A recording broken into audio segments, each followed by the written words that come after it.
Well enough for that. Tomatoes are worse.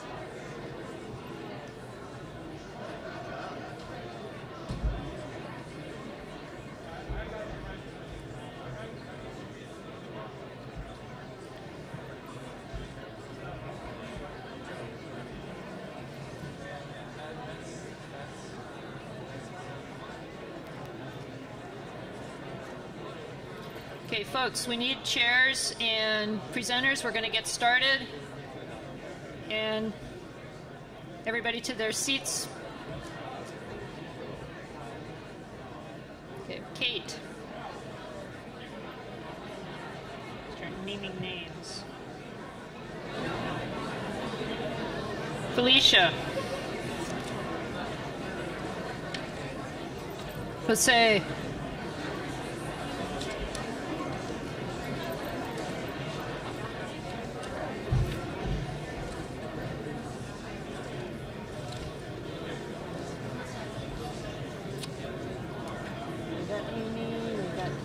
Who are we missing?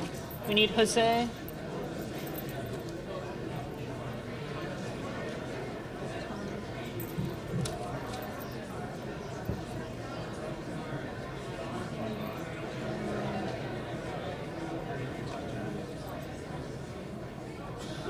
Where's Jose?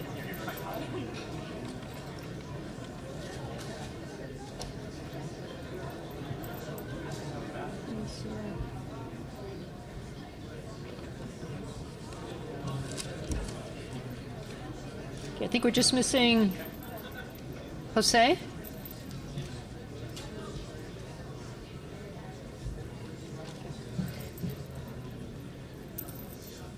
Okay, well, we're going to go ahead and get started. I think we're still gathering our panel, but I want to quickly get to questions. So first of all, I'd like to just acknowledge the really, really difficult job that the chairs in particular had trying to summarize a day and a half worth of conversations. And I can say that because I was in the fortunate position of being able to float from group to group, and I heard how deep and rich and varied those conversations were. And I will say that if I or anybody else was providing the summary, probably would have done it differently.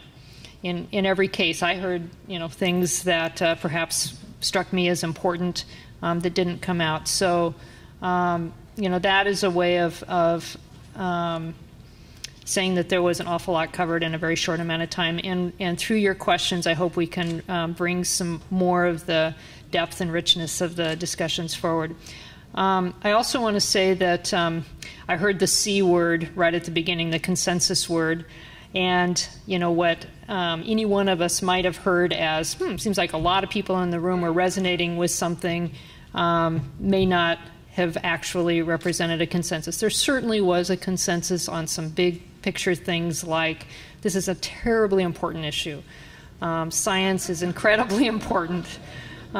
We, deeply, deeply need to think about protecting the health and well-being of communities and the people who are impacted by this. So I don't want to diminish the fact that there's consensus around those sorts of things, but this was not a consensus exercise in a day and a half. You don't get consensus on the details of what to do about such a complex issue. So just wanted to make that clarification. I also want to acknowledge all the people who have written some very detailed, thoughtful questions. I've had a chance to look through a lot of them. We have a team of people who are sorting the questions and trying to group them into some categories.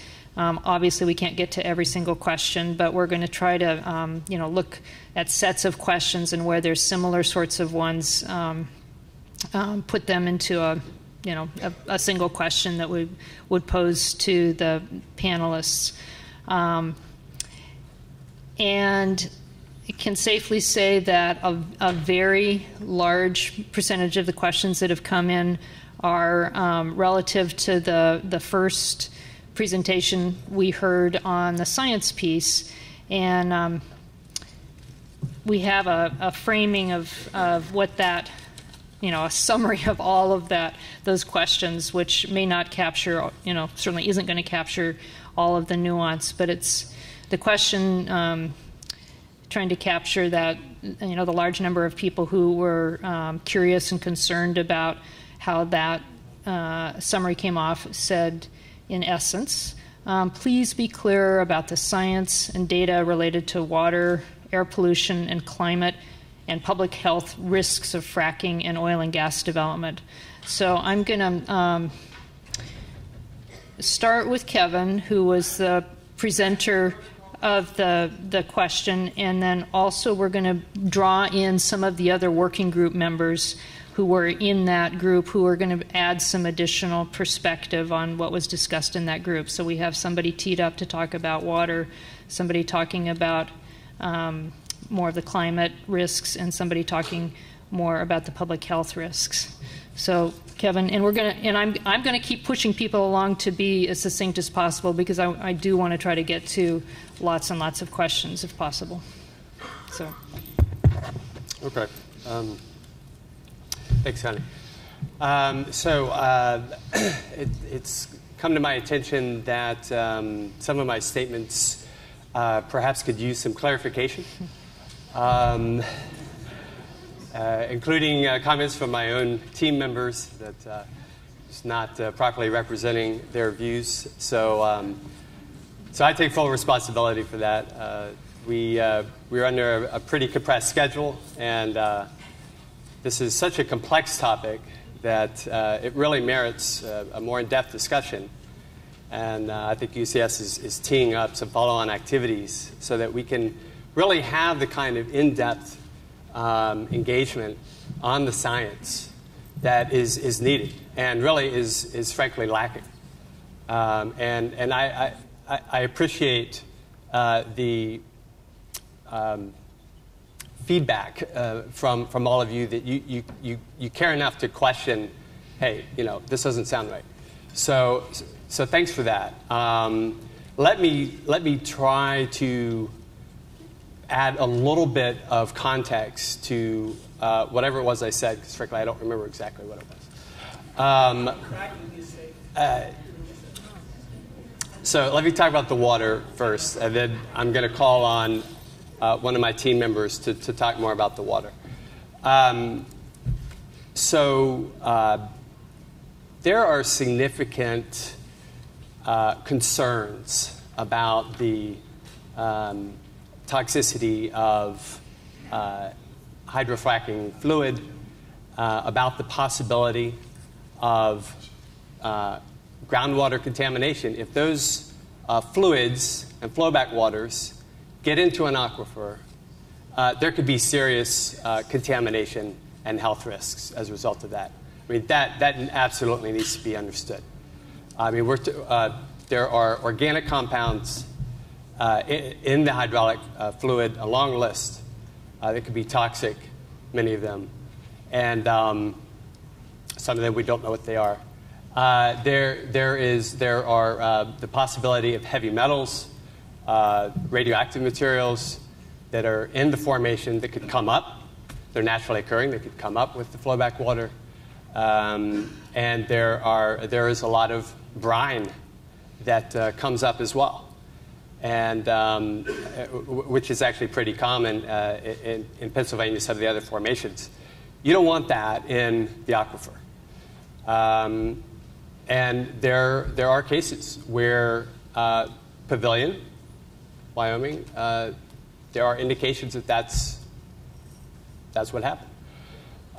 So, you know, if I appeared to downplay that risk, I'm sorry, because it's not a risk to be downplayed. The point is, we need to understand this better. The point is, one point I was trying to make, and this needed to be stated more explicitly. We know a lot about surface contamination, and we know that surface contamination happens. I mean, it happens. There are surface long-term storage pits, waste storage pits, containment ponds, and if those things fail, then that and sometimes they do. That gets into the environment. So that is a more known risk. The subsurface is much less known. It's a much more serious risk. but it's much less known. And so that's where we've got to get the data. And it's got to be systematic and comprehensive and transparent and communicated in a way that can be useful to decision makers and to communities that are potentially affected by this. So with that, let me turn it over to Monica, I believe, is... Hi. Can everybody hear me okay? Hello? And Monica, why don't you introduce yourself for everybody's benefit, please? Sure. My name's Monica Freeman. I work for a nonprofit called Ceres out of Boston. I'm their water specialist working in oil and gas and shale energy development. So I just wanted to go into a bit more detail from what Kevin was saying. And there definitely are water quantity and water quality issues around both oil and gas and unconventional oil and gas exploration. And from a quantity perspective, as many of you know, sometimes hydraulic fracturing can take vast quantities of water. And the amount of water it takes varies by geological formation, the particular operator or service provider, if they're fracking for oil or gas. It depends also on the play or the basin. So there's a lot of different variability in terms of the water that is required. But one thing we do absolutely need from a water quantity perspective, and some of our work has shown this, is that we need more information about how much water is being used, where it's being sourced, and really more dialogue with local communities about how much water they really need to take. And not just at present and this year, but 5 years from now, perhaps even 10 years from now. So that's something we're really looking for as well, because in a lot of these regions, water will be available, but there may be some competition for water from other users. And we want to minimize those conflicts, and we really want to help water managers plan ahead. A second key point is that water quality, as Kevin mentioned, there definitely are issues and risk pathways. There's still a lot of unknowns, unfortunately. But from a water quality perspective, around oil and gas in general, there are known contaminations that have happened. Just in oil and gas in general, there's a lot of studies that go back decades and decades about surface spills and other well casing failures, and there have been surface water contamination, for example, or groundwater. Fracking, for the science, we do want, again, more information, but there's things that I think communities can ask for to help the science progress and also to learn more about hydraulic fracturing. And the first is really demand that there's baseline groundwater monitoring taking place. And really get guidance on a whole host of contaminants, including dissolved gases and heavy metals and so forth. So there's some good guidance out there. And make sure that the monitoring doesn't just stop beyond the baseline pre-drilling, that it's taking place after drilling and also 5 years after the site is reclaimed as well. You should keep monitoring those sites. And it's such a fast-moving area that we really need that data to characterize what's happening. Another area is around the wastewater production. So I think what keeps me most up at night is sometimes the large amounts of wastewater that are coming back. And that needs to be managed very well, very carefully. The way you manage it on the site must be, as Kevin mentioned, there can be a lot of contaminants, not just so much from the fracking fluid, but that are linked to the sediment where the shale energy is being pulled from. So those contaminants need to be treated with care. In a lot of cases, that water is trucked to a disposal well, which is regulated by the EPA, these wells. But I know there's a lot of community concerns around the disposal wells also. So I know there's been some seismicity linkages with the disposal wells, for example. And it must be noted, too, that as a society, we use these deep disposal wells not just for fracking fluids and oil and gas, but for a whole host of other contaminants. So, it's certainly an area that I think, is monitored, but there are definitely concerns, and we need to learn more. So I will leave it at that. I know there's other colleagues from the science side that want to contribute. So. Thanks, Aubrey. Or Monica, can we get Aubrey to talk a little bit about just the public health risks? And again, introduce yourself, please. Yes, I will. Is this in? Okay. I'm Aubrey Miller. I'm with the National Institutes of Health, the National Institute of Environmental Health Sciences. And so we also had a fairly robust discussion concerning a lot of the public health elements of air, water, et cetera, some of the things that Monica just discussed. And the federal health agencies have really been interested and concerned about trying to understand the health implications. Further understanding the exposures. What do we really know about these exposures? We know that, as Monica mentioned, some in the water and air, there's releases of ozone, there's benzene, there's silica, there's diesel fumes also continue to be released. We have issues that are not well understood and described. So if you start at the pad or at a fracking site, we're concerned about the worker exposures, and particularly the silica exposures are known to be a problem for workers, and diesel exposures there, but not well studied. Similarly, next to the pad and moving further out, the community disruption. What about the trucks coming in and out, the water that's going in and out, light, noise, social disruption, boom and bust of these communities? What do we really understand? It's clear that research, both in terms of federal research, academic research, and community participatory research is lacking in these areas, both in terms of understanding these exposures well, what the metric is to the different receptors, people that are close by or further away, and what are the longitudinal health implications. So we strive to try to come together with these groups and with everybody here to try to work together and perform and do research that will be meaningful and useful, representative across the country, so we understand the processes and the health outcomes that we're worried about. Thanks. We're going to keep moving here, and I'm going to turn to Adam to talk a little bit about climate risks, please.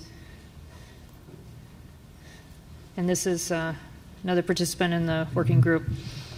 Hi, everyone. My name is Adam Brandt. I'm a professor at Stanford University, and I can talk a little bit about air impacts, specifically greenhouse gas emissions. Just a little bit of context, I'm finishing up a one-year effort to study the state of the science about what we know about leakage from natural gas systems. We've reviewed about 20 years of literature to try and get a sense of exactly what we know and don't know. So I can talk a little bit about what we actually know and a little bit about the remaining uncertainties. We do know that the EPA estimates the leakage rates from natural gas systems are something like 1.5% to 2.5% of the gas produced. There's always going to be some leakage from natural gas systems, just like nothing we build is really perfect. In a gas system that's transporting and processing high-pressure gas, there's always going to be some leakage. And EPA estimates this, a rough estimate is a couple % of the gas is going to leak out.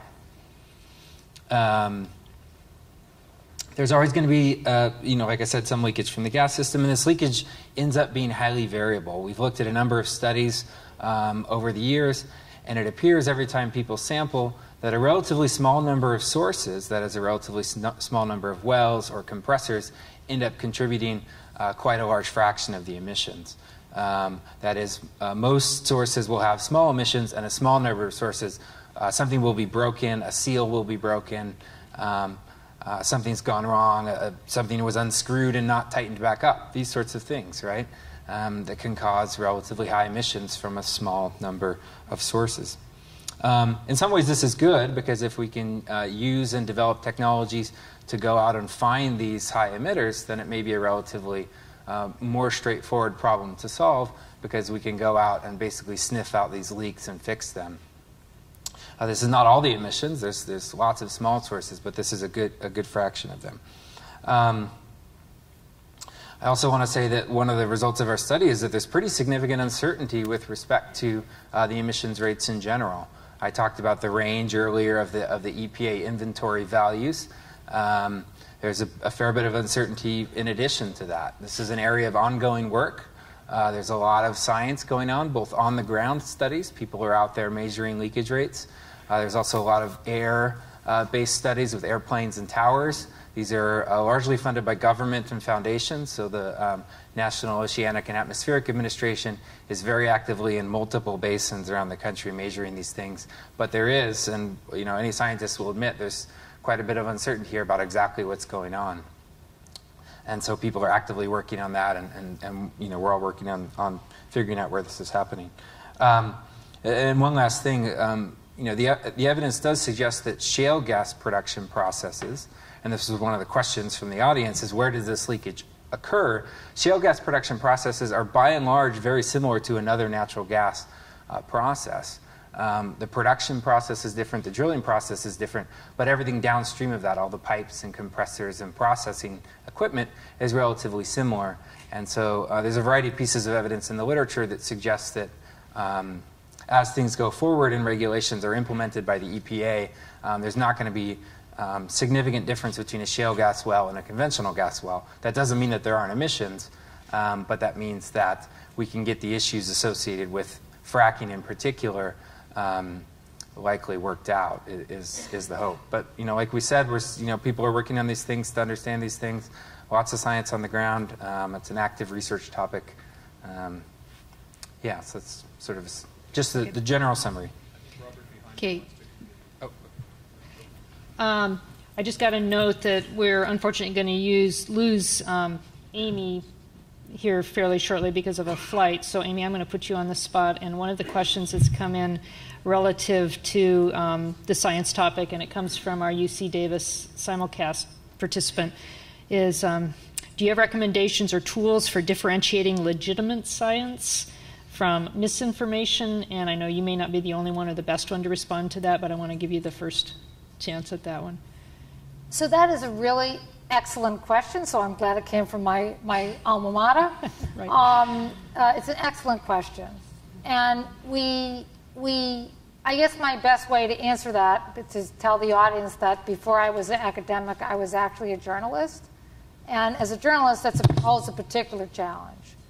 And what you have to do, I think, in looking at the science is you have to rely on people who have reputational credibility. Is this a scientist that is respected by their peers? Do a lot of people agree with this science? What does the peer review community, so in science, somebody puts out an article and then other scientists respond to that article.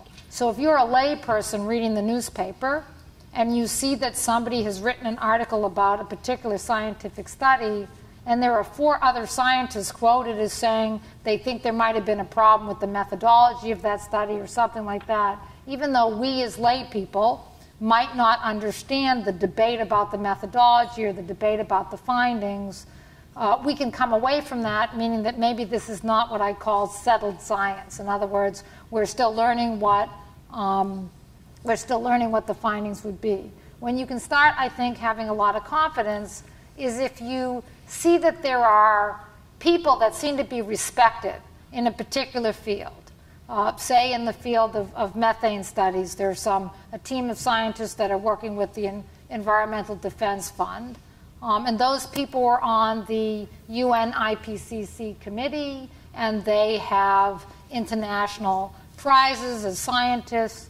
If they come and they tell us as lay people that they've looked at the data and the emissions from fracking completions, from what we call green completions, are going to be under 1% or under 2%.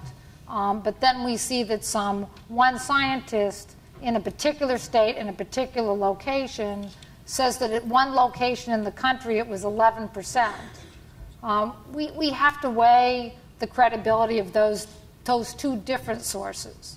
And we have to be careful. I myself am not a scientist, and I have been on television for a segment, and I have read a study on water, for example, and I have my postdoctoral assistant who is watching me from UC Davis is a water engineer, right, with a PhD, and she read this study for me. We discussed it. We went over the findings, and now I'm on television, and somebody is characterizing that study in a way that's not actually correctly what that study says, right? So it's very difficult if you're in the public. And I really appreciate the UCS really trying to take this on, because that's what you're looking for. You're looking for groupings of scientists that are working together and have a process by which they are making group judgments about different studies that have been done, and then they're going to come out to you, the public, and help you sort through what are the key findings of all the studies that have been done. That is the kind of thing you're looking for, and you're not looking for one scientist, no matter how fine a university that person is at, if he is saying something about coal or about natural gas and their relative values, and you read several articles that say some scientists criticize it or whatever, if that person is not being invited to many different forums by other scientists, then you want to step back from that and wonder why. So you can make decisions about that the same way you make decisions about politicians and whether they're telling you the truth or not, and you see whether many politicians are saying the same thing and the media is agreeing with what they're saying. We have to make judgment also about scientists. Okay. Kate.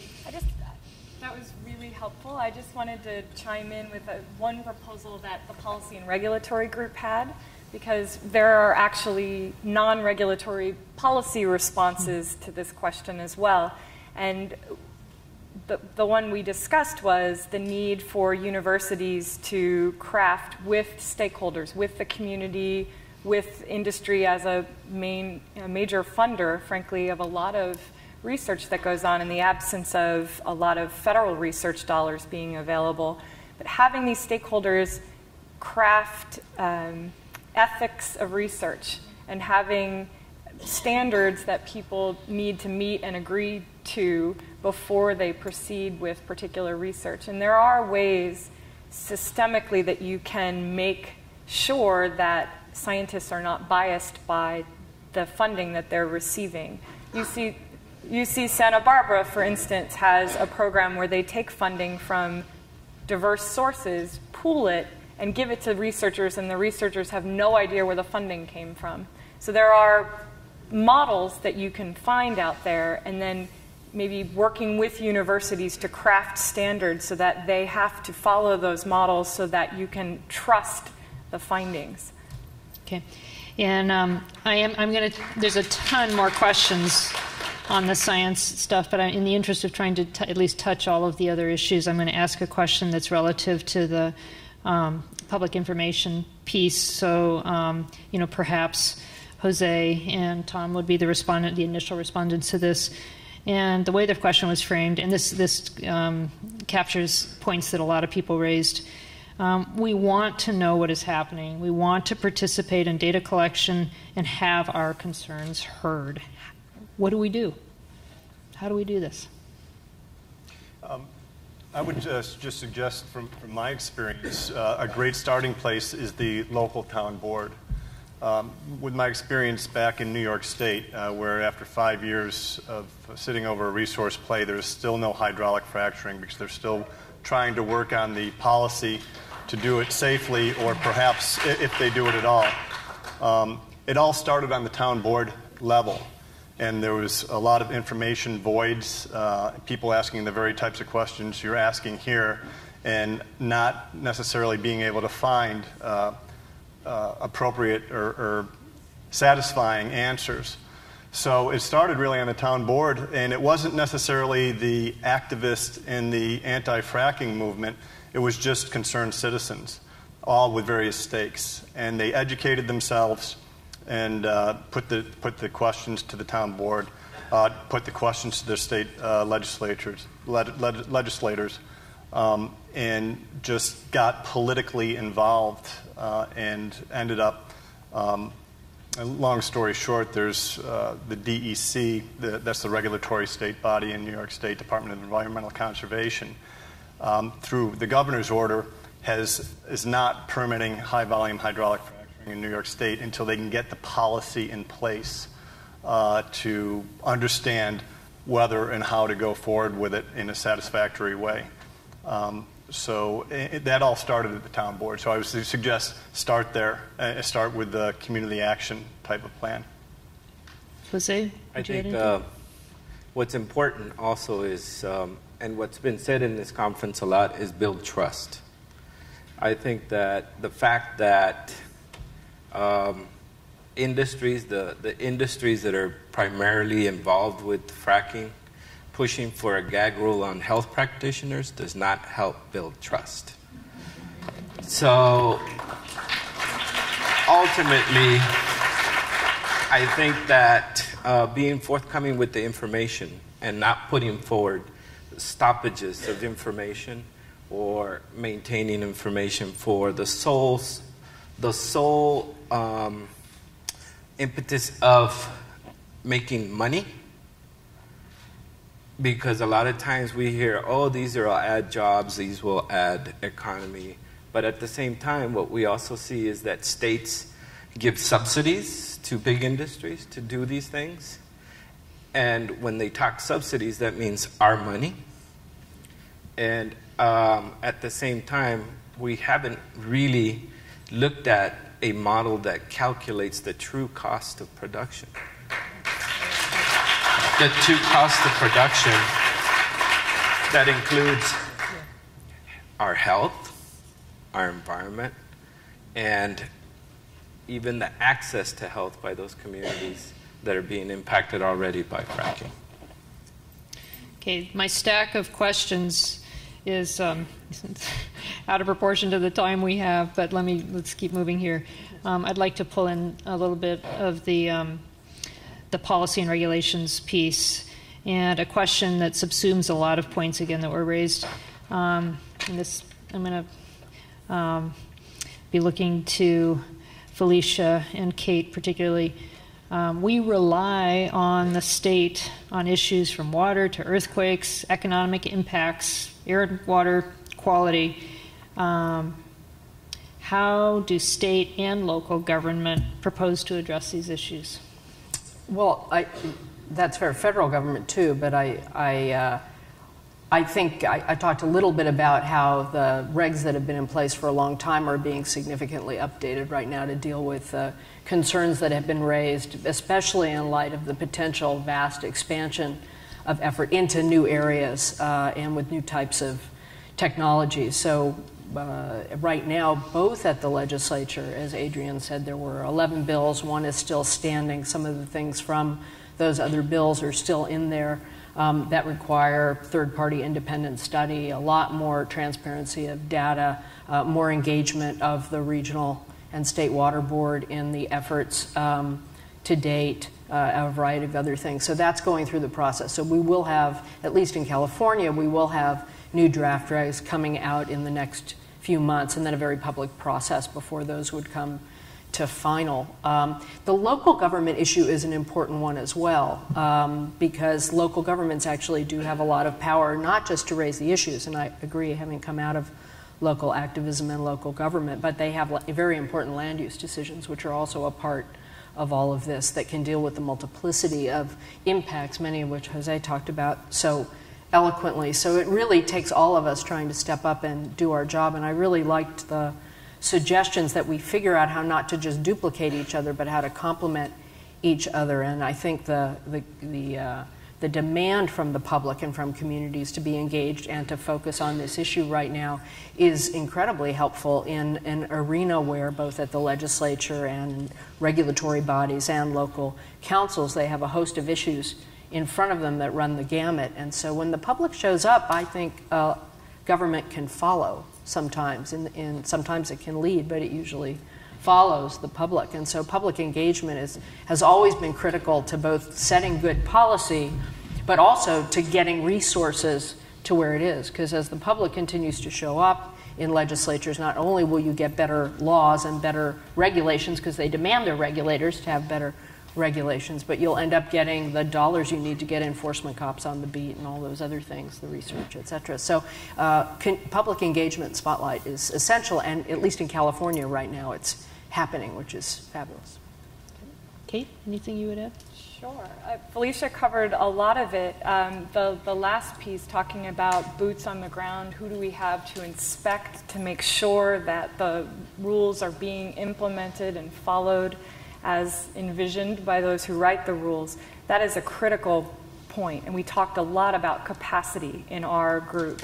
So setting aside, trying to figure out why something might or might not be enforced, just looking at the bodies. I mean, I was speaking to someone who's here from New York who said that New York had 15 oil and gas inspectors, and they were going to be expected to inspect all the wells and all the attendant activity once fracking started there.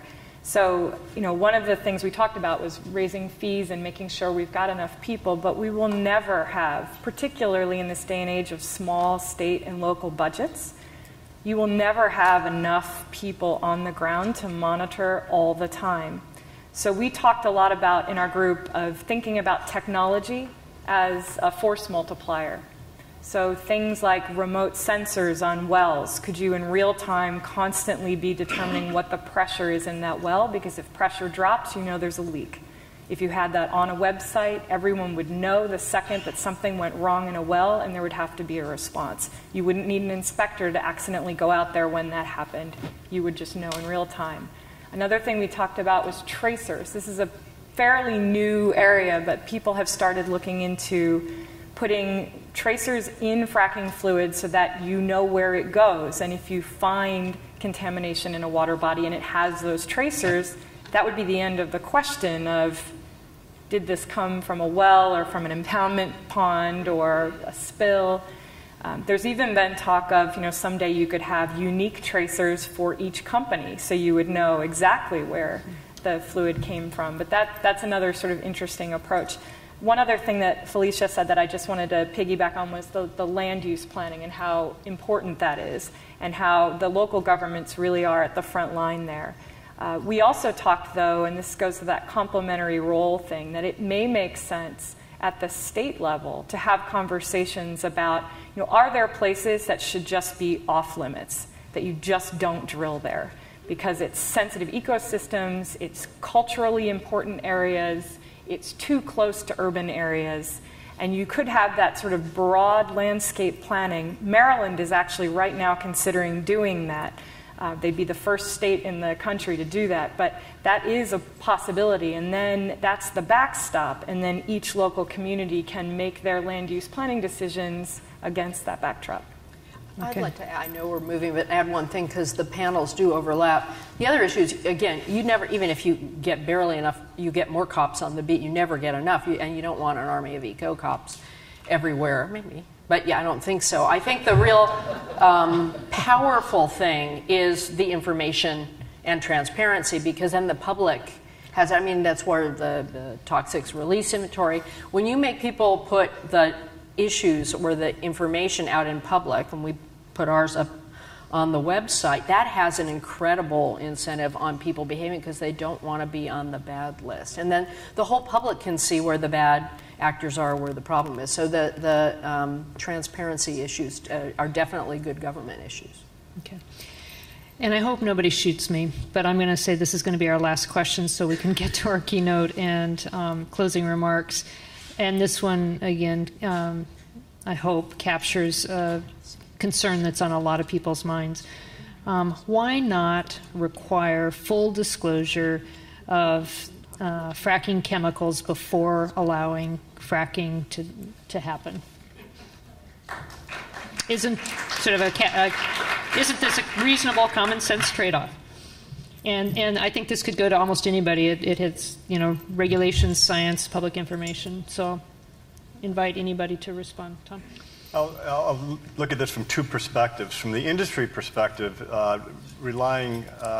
fully disclosing this chemical list would open up a new door of regulations through the Safe Drinking Water Act. It would also, so that's a disincentive, and that's one of the reasons the exemption is in there to begin with. From a community standpoint, it seems absolutely logical and viable and important.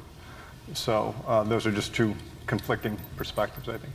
Yeah, the things that I've heard, I mean, again, there are public policy decisions. It's involved in some of the legislation in California on trade secrets. People argue that's their competitive edge. I think some people have said, well, what chemicals you use shouldn't be maybe the combination. And this is analogous across agricultural production and trying to figure out application of fertilizers, pesticides, et cetera. And so the legislation that's moving right now, at least in California, and I'd be interested in what they've done in other states, says that you have to disclose it to the agency. It's covered, you disclose it to a doctor, but it still says trade secret, which is sort of a halfway, it is a compromise. But you can't just say, I'm not telling. So we talked a little bit about this. I've also done some research on this. So I had 4 sort of areas of policy or regulatory responses to this issue. One, and this is maybe more political than regulatory, I think there is opportunity here to talk with industry. There is the reality of trade secrets. People come up with formulations. They want to have that competitive edge and get customers saying that they've got some particular formula that other people don't have. But there are ways to protect the true trade secrets and still provide the information that's necessary. So the 4 ways I'm suggesting here, and most of these I think came up in our conversation, but one, there are certain, right now you're often asked to disclose what the product is used for, and a lot of companies have said that it says acid or biocide, and there's been some concern by customers or companies that you can sort of reverse engineer if you know the purpose of this. So maybe get rid of that, because it maybe doesn't help someone to know that particular function, but knowing the list of all the chemicals that are in the fracturing fluid is important. And I've heard from several service companies and oil and gas commissions that they think they would be more willing to share the list of ingredients if it were not then tied to, and the product is supposed to do this, because then apparently people can figure out how to reverse engineer. 2, we need burdens of proof and other sort of structural rules to make it really hard to over-assert trade secrets. So it's often used far too broadly. So companies, to err on the risk of caution, call lots of things confidential business or trade secrets. And if you have a regulatory regime where they just report as a trade secret and they don't have to substantiate why, you're putting the burden on the agency that's already strapped and's got limited resources to take the initiative to ask for that extra information and see if maybe this isn't in fact a trade secret. So upfront substantiation, really, really important. You also need to have public information laws apply so that people can challenge those trade secret assertions and force agencies to take a closer look. When you have those gatekeeping functions, you find that you've got fewer trade secret assertions.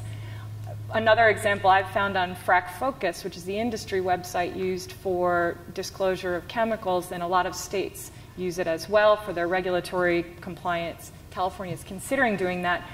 You aren't able to look well to well to well to see the same fracturing fluid. So I went and picked out, with the help of SkyTruth, which is a really interesting organization that's been aggregating FracFocus, so you can look across wells. I would look across, say, 20 wells that each had been fracked with the same product. And at some of those wells, 3 ingredients would be listed, and then 3 would be called trade secrets. The exact same product fracked in a well a county over a month before, all 6 ingredients were listed.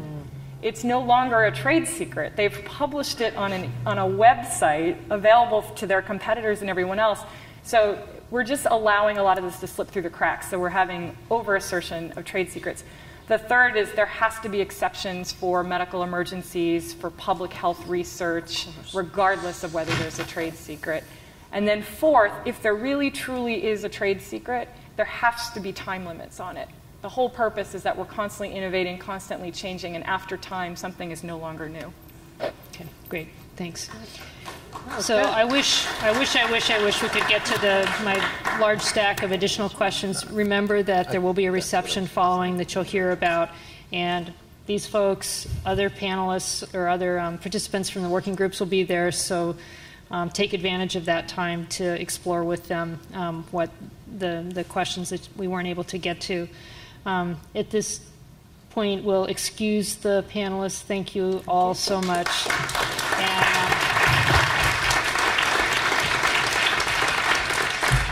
ask Todd Platts to come forward. Todd is the former representative from the state of Pennsylvania, knows something about fracking.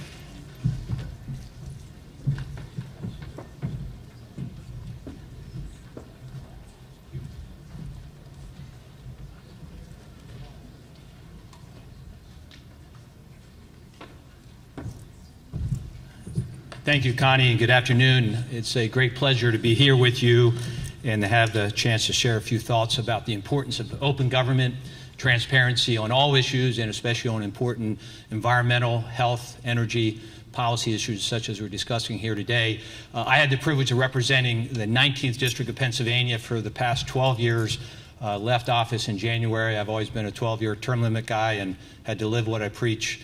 But it was a great honor to represent my home areas, York, Gettysburg, Carlisle, South Central Pennsylvania. And I want to thank UCS and UCLA and the Emmett Center for putting on this program and focusing on such an important issue as fracking and an important aspect of this issue, which is public information. Good government is open government. Closed government is not going to get good government or good policy. And so when we promote an issue, we need to be able to know what we're talking about. Policymakers, the public, industry, organizations that are out to protect the public welfare, public and private, all of us need to be on the same page, meaning we make informed decisions based on the merits. I'm honored to be here in Henry's district. I'm sorry he had to be here with video, not in person. A former colleague and great friend. I had the privilege to work closely with Henry. You think of a moderate Republican in Central Pennsylvania and maybe a little less moderate Democrat from LA. What did we have in common? And it was about working together for the good of the country and good issues. One issue in particular, many of you probably know Henry led the charge on the FDA regulation of tobacco for many, many years. And I had the privilege to join him as the lead Republican sponsor of that legislation when we got it signed into law a few years back. And that's a perfect example. It really is a testament to Henry's perseverance on the issue. And I was glad to see today when he presented that he was his usual quiet, unopinionated, not passionate about what he said. I did catch the remark about Republicans. Remember, he said current Republican members of the House. So I'll add that current. But it's a good issue, though, example of the importance of open government, transparency. If we didn't know what was in cigarettes, what they're selling to you, we would not have been able to push the warnings over the years or the changes that have occurred now with the FDA regulation. You know, if we were all kept in the dark, we would still have the #1 killer, cancer-related, out there in an unregulated fashion and not being able to try to turn the tide, both from a regulatory standpoint and just a public health standpoint of us making more informed decisions individually. A couple of things that come to mind when I listen to the program here today. First is to commend all of you for being here, all the working group participants and the chairs of the working groups and the special speakers, the guest speakers. I thought it was a wonderful presentation, a very comprehensive presentation. And the fact that there was some displeasure maybe with the way some things were presented, I think is a good sign, meaning it was an unbiased dialogue that went on for the past day and a half. And that's what we need. And the thought that came to mind is I wish Congress could do what the working groups did over the last day and a half, which is to have that discussion in a civil way, but a passionate way, because that's what we need in Washington. And I would tell you, it was one of the biggest frustrations when I left Congress was the dysfunction of Congress. The fact that we don't have those type of dialogues. It's all R's and D's, you know. And if you have kids or involved with kids, there's a great book, and about how the legislative process works and the debate over what national cheese we're going to have. And all these different proposals, and the Nick Squeaker of the House has a proposal and things, you know. My kids are now a little older. TJ, my 17-year-old, is here. My 14-year-old is still back in Pennsylvania with Mom. But as a family, you know, we do a lot of reading. If you read this book, and it talks about the national cheese and all these proposals, and ultimately, you know, the solution comes to mind. Well, American cheese is going to be the national cheese, right? I say that because we got to stop being R's and D's. We got to stop being partisans. We got to start being Americans first and foremost. And in my service in Washington, I had many great role models, those who I grew up with in public service or community leaders, or those who I served with, and were such great public servants. I would tell you that the best example we have as a role model to follow as Americans are those who wear the uniform of our military, our law enforcement, our firefighters. They go into battle to defend us, to defend the right to gather and have free speech. They don't do it as R's and D's, they do it as Americans. We need to do more of that. When you have discussion, and two things, I guess 2 points about from a policy-making standpoint. One is the incumbency on a policymaker, and the other is on you, a citizen. One of the things I would encourage as a citizen when you're making your thoughts known to policymakers, whether it be with the Water Resources Board, whether it be with state legislators, federal legislators, is something that I've heard over my 20 years, 8 years at the state level, 12 years in Congress, is if you want my vote, you'll do this. That's not a good government approach, because what you're asking the legislator or the board member to do is to vote based on their own political advancement or success. Isn't that what's wrong with politics? Office holders who vote on whether they're reelected versus what is right to do. So what you need to do is convince them that your position is the merit-based position. And how do you do that? You need facts. You need information. You need to be able to present your case. Well, if you don't know what's in the item you're talking about, it's hard to make that case, isn't it? Again, transparency, openness has to be part of it. And what I always said, on average, I responded to somewhere between 60 and 70,000 letters in a typical year from constituents on policy questions, not casework specifically them, but broader issues. And they all went through a process, and maybe I'm a little different, I'm a little hands-on, but they all ended up at my desk for two reasons. One, to make sure what was going out was my sentiments, and I signed all of them. I'm probably going to need surgery on my right wrist at some point from signing about 1 million letters over those 12 years. But most importantly, to see the incoming. And I didn't look for, hey, I had 100 letters for this, and I only had 50 opposed to it, so I guess I'm in favor of it. No, what I was looking for was, why are you in favor of it? Why do you think this is a good idea? Or why do you think it's a bad idea? And that's what your assignment with those who are involved in advocacy or just as citizens is, it's not about whether the person you're advocating to gets your vote or not. It's about the merits of your argument and present it. On the policymaker side, we have a duty to do what is right, even if it may not be the most popular thing to do, and then have a duty to convey why we did what we did on the merits.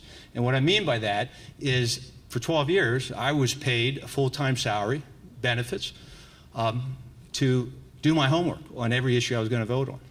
And to be, as I said to some here today, be a general practitioner on an incredibly broad range of issues and become a specialist on those issues as they move forward, and I had to vote in committee or on the floor. So I was paid, along with my staff, to be informed, to become an expert. And, I represented about 700,000 citizens in my district, in my 3 counties. Well, they're busy in their own jobs, putting food on the table for their kids, working their way through college, working 2 jobs. They don't have the job or the time or not paid to do what I was paid to do, which is to know that issue. And so if I learn the merits of that issue in an unbiased way and say, my district may not agree with me on this right now, but it's still the right thing to do. It's my duty to do the right thing and then educate my district, to lead. And that's something that is, I think, a challenge in Washington today. When I went to Pepperdine here I graduated 22 years ago from Pepperdine Law, and my dad pushed me to get my law degree. I knew I wanted to serve in Congress since I was 14, and never really to practice law, but to be a servant. And he pushed me to get my law degree for one reason in particular. He knew that someday I was going to serve. He was the eternal optimist. He knew I was going to get there where I wanted to do. And he wanted to make sure I was never worried about re-election. From a financial standpoint, from a family standpoint. In other words, he wanted me to have a good education, a good vocation, that if I cast the vote that I thought was right, if it meant I wasn't reelected, that's okay. I did the right thing. And his idea was, you need to be prepared that you're not worried about yourself, but the assignment you're given. So policymakers have that duty as well. A final comment, the last time I was here, and I'm getting the stop sign, so I better wrap up here quickly. And I apologize because you've been very patient with me being one of the, I guess, the next to last speaker. I was on campus here at UCLA 25 years ago at the Dukakis-Bush debate in 1988 during the presidential campaign. And I'm pretty certain fracking was not on the table at that point in that discussion or that campaign year. But I guarantee you, energy was.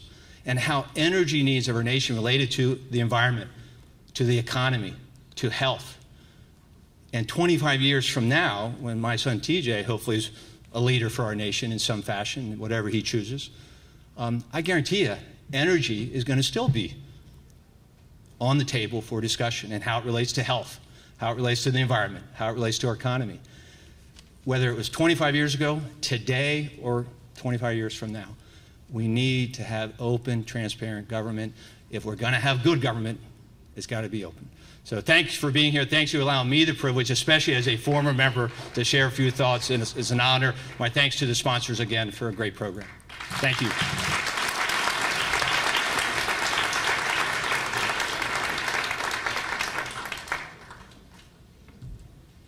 Well, thank you all. I'm Andrew Rosenberg. I'm the director of the Center for Science and Democracy at the Union of Concerned Scientists. And along with our UCLA partners, I want to certainly thank all of the participants in the audience, particularly our working groups and our working group chairs. Now, if any of you are unsatisfied with some of the comments, I would urge you to try to summarize 2 days of meetings with 75 technical experts at some point. It's a very difficult task. I have done that, and I would say they all did it better than I have in the past. I want to close this meeting by some of my own reflections on what I heard over the last couple of days, including in this session. The Center for Science and Democracy at the Union of Concerned Scientists is focused on science as an important input to societal choice, not the determinant of societal choices. Society and all of you make choices about what you think we ought to do.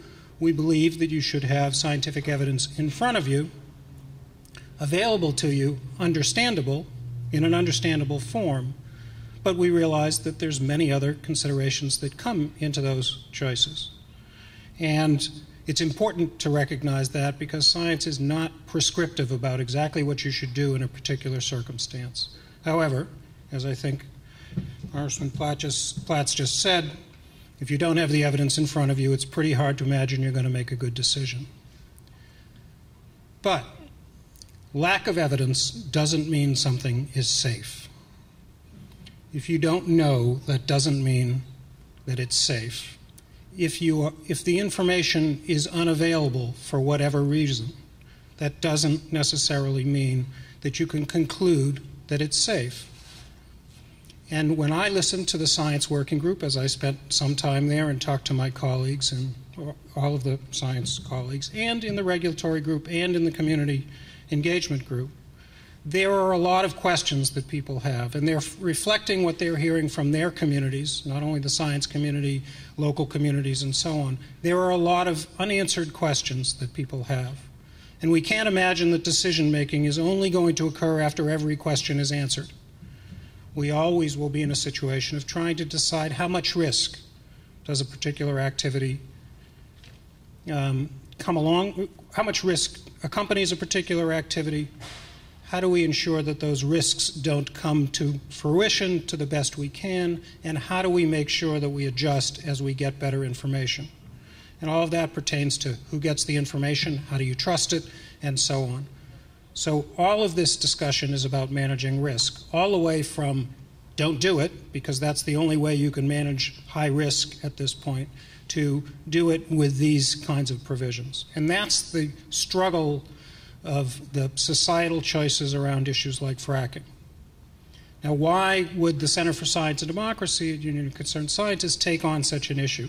We can talk about the importance of scientific evidence, but it only becomes real to all of you and to anyone else in a situation when it is a controversial issue that touches you and your family and your community and your state directly, in my opinion.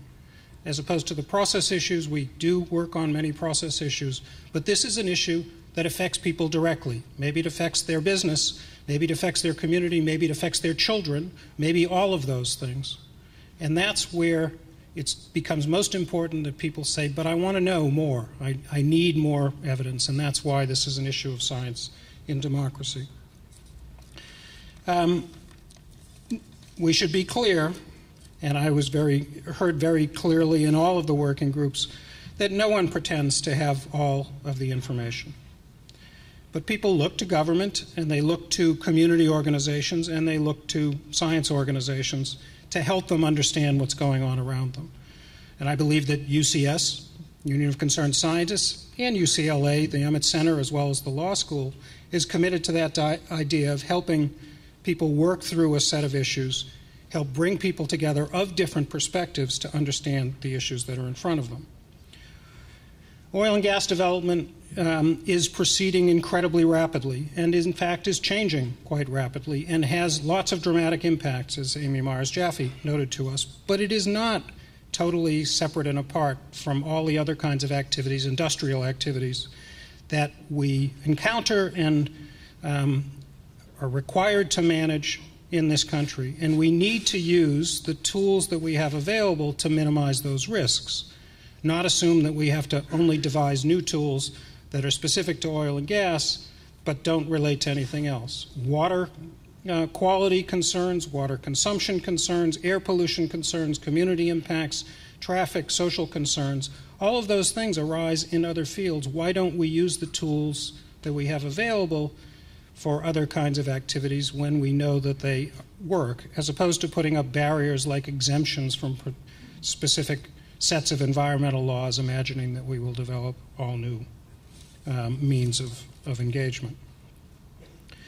A really important comment that resonated with me, particularly in the community engagement group, was that people have thought about these issues about how do communities engage and how do communities address risk in lots of areas. And a good example is a document called the Louisville Charter, which I know some people in the room are quite familiar with, and if you're not, I would urge you to look it up online just by searching on Louisville Charter. And I believe it's louisvillecharter.org, but maybe somebody can tell me that.